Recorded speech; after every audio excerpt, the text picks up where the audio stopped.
Huitième vidéo du calendrier de l'Avent des couples.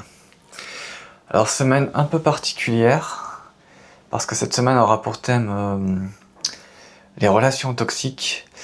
Et aujourd'hui on voit les signes d'une relation toxique. Et je pense que je ferai la semaine comme ça avec mes notes devant moi, parce que ça me libère du temps pour le montage.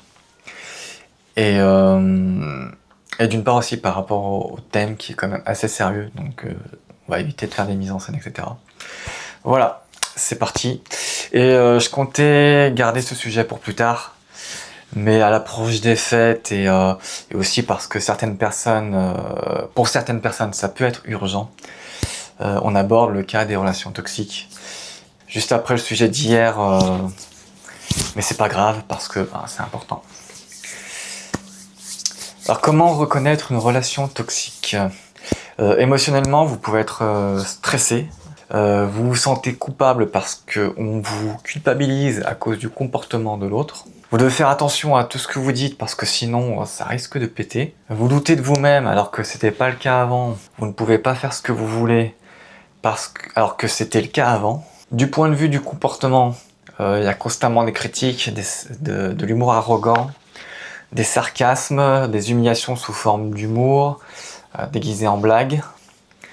Il y a de la manipulation émotionnelle comme du chantage, de la victimisation du partenaire toxique. Par exemple, il va dire que vous l'agressez alors que c'est lui qui agresse. Du silence pour vous punir, fait exprès pour vous punir. Il vous ignore exprès pour vous punir. De la jalousie excessive, très dans le contrôle de ce que vous faites. Et un signe concret qu'il peut être possessif. Alors s'il est tout seul, le signe, ça veut pas forcément dire grand chose, mais si c'est accompagné du reste, alors le signe ça va être ça, il vous prend en fait par le cou. Le cou il est contre son coude en fait, comme ça en fait. Voilà, comme si vous emprisonnez.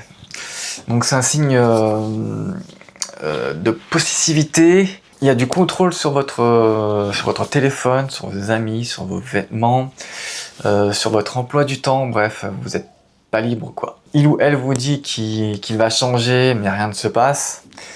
Alors de toute façon, on change pas comme ça. Faut déjà avoir des outils pour changer. S'il en a pas, ça risque pas de changer déjà.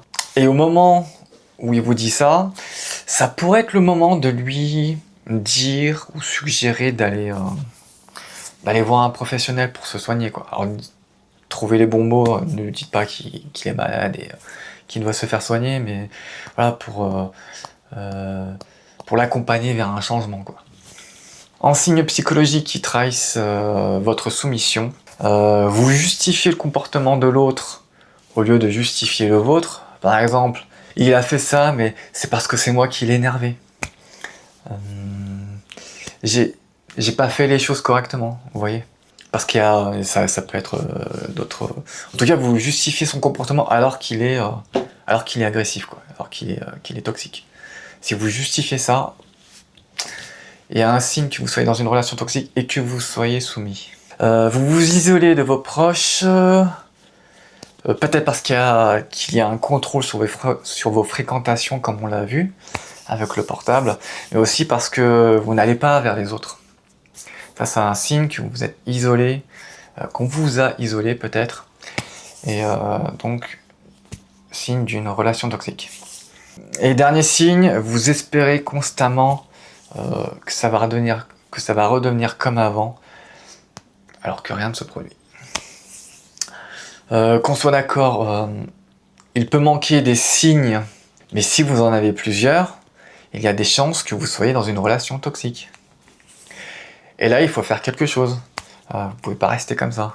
Que vous soyez un homme ou une femme, vous méritez mieux. Et vous méritez surtout une véritable relation harmonieuse. Moi-même, j'ai vécu ça, mais c'était pas mon couple, c'était ma mère qui était avec un certain compagnon et qui avait fait même de la prison pour meurtre. Voilà, c'est vous dire le niveau du mec, quoi.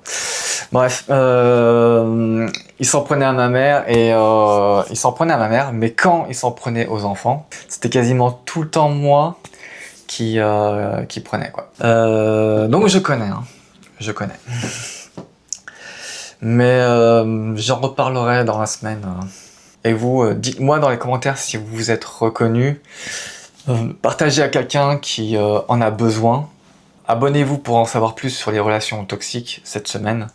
Et plus globalement, pour construire une relation saine et pleine d'amour. À demain pour la 9e vidéo du calendrier.